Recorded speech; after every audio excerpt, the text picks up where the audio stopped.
I don't use the term realized at all. Okay. I'd be curious why.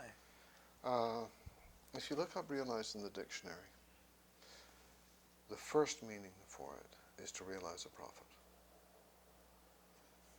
Okay. From an investment. Yeah, And in the way that it is used in Buddhism, it doesn't have that meaning in ordinary English, and I've come to regard it as another instance of what I call, somewhat facetiously, Buddhist hybrid English.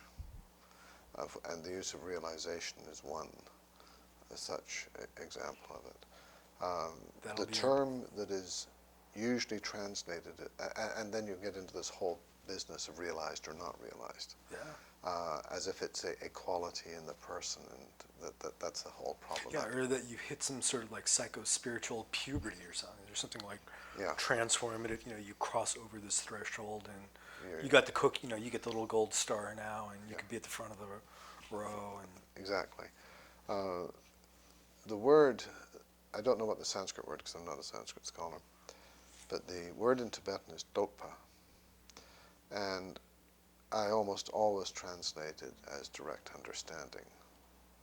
But it's a direct understanding which changes the way the system, meaning the individual, functions. And that's very different from realized. It's a beautiful thing to,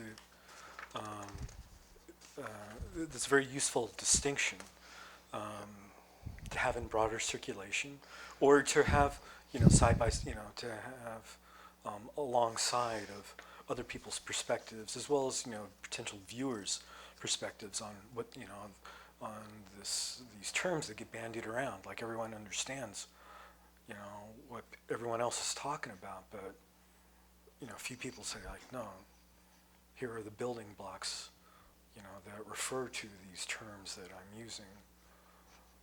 Because I've seen plenty of Western authors just go, I had the realization experience. I got it. Therefore, I now deserve a publishing contract, or therefore, you should come to my,